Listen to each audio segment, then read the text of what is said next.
நெல்லை மாவட்டத்தில் பெய்த கனமழை காரணமாக அணைகளுக்கு நீர்வரத்து அதிகரித்துள்ளது. அதனை அண்மை செய்தியாக பார்த்துக் கொண்டு வருகிறோம்.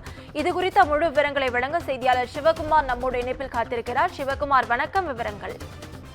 அதாவது நெல்லை மாவட்டத்தோட முக்கிய நீர்பிடிப்பு பகுதிகளாக விளங்குறதுன்னு பாத்தீங்கன்னா பாபநாசம், சேர்வலாறு மற்றும் காரையாறு ஆகிய அணைக்கட்டு பகுதிகள். அணையோட நீர்பிடிப்பு பகுதிகளில் அதிக அளவுல மழை நேற்று முன்தினம் முதல் பெய்து வர சூழ்நிலையில அணைக்கு வரக்கூடிய நீர் வரத்து தற்போது அதிகரிச்சிருக்குது. முக்கிய அணையான மணிமுத்தாறு அணை பகுதியில் அது மொத்தம் 118 அடி கொள்ளளவு கொண்டது. இன்று காலை நிலவரப்படி அது 91 அடி நீருடன் காணப்படுகிறது. அணைக்கு வரக்கூடிய நீரோட வரத்துன்னு பாத்தீங்கன்னா 4716 கனஅடி நீர் வந்துட்டு இருக்குது.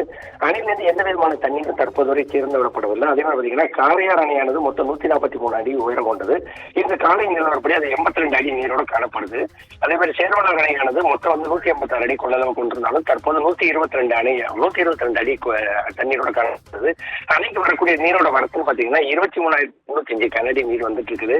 அணையோட பாதுகாப்பு கருதி, அதாவது சேர்வலாறு அணையிலிருந்து நேரடியாக தண்ணீர் தாமிரபரணி ஆற்றுக்கு முடியாது. அதனால என்ன பண்ணுவாங்கன்னா பாபநாசம் அணைக்கு மாற்றி விட்டு அதன் அடிப்படையில் தண்ணீர் திறந்து விடுவாங்க. இன்று காலை நிலவரப்படி அந்த அணையிலிருந்து 2000 கனஅடி நீர் 2800 கனஅடி நீர் திறந்து விட்டுட்டு இருக்கிறாங்க.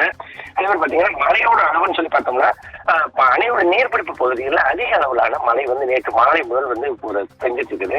இந்நிலையில தாமிரபரணி ஆற்றை பொறுத்த மட்டும் பாத்தீங்கன்னா தாமிரபரணி ஆற்றுல தற்போது வெள்ளம் சற்று குறைய துவங்கி இருக்குது. நேற்று பாத்தீங்கன்னா ஏறத்தாழ 85,000 கனஅடி நீர் வரைக்கும் போயிட்டு இருந்த ஒரு சூழ்நிலையில இன்று காலை நிலவரப்படி 65,000 முதல் 70,000 கனஅடி நீர் போகலாம்னு சொல்லி தெரிவிக்கப்பட்டிருக்குது. அணையோட நீர்பிடிப்பு பகுதிகளில் தற்போது வரை இன்னும் சாரமழை துவங்கி அதன் அடிப்படையில் மழை வந்துட்டு இருக்கிற சூழ்நிலையில தாமிரபரணி ஆற்றோட வெள்ளப்பெருக்கு திருநெல்வேலியில குறைய துவங்கி இருக்குது. அதே மாதிரி பாத்தீங்கன்னா நேற்று தாமிரபரணி ஆற்றுல போகக்கூடிய நீரானது இன்று தூத்துக்குடி மாவட்டம் பூலக்காயல் பக்கத்துல கடக்கும் சொல்லி எதிர்பார்க்கப்பட்ட சூழ்நிலையில தூத்துக்குடி பகுதியில் உள்ள தாமிரபரணி ஆற்றுல தற்போது வெள்ளம் அதிகரிச்சிருக்குது. நீர்பிடிப்பு பகுதிகளில் தற்போது வரை பெய்து வரக்கூடிய ஒரு மழை அங்குள்ள மக்களோட வாழ்வாதாரத்துக்கு உச்ச கருதப்படுது. எப்படின்னு பாத்தீங்கன்னா அணைகள்ல தற்போது வரை உள்ள சூழ்நிலையில 60% அளவுக்கே நீர் இருக்கிற ஒரு சூழ்நிலையில பெரிய அளவிலான எந்த விதமான ஆட்களை தண்ணி, அதாவது நம்ம அணைகள் மூலமா ஆற்றுக்கு தற்போது வரை எந்த விதமான பெரிய அளவிலான தண்ணீர்கள் திறந்து விடப்படவில்லை. எனவேனா விவரங்களுக்கு நன்றி சிவகுமார்.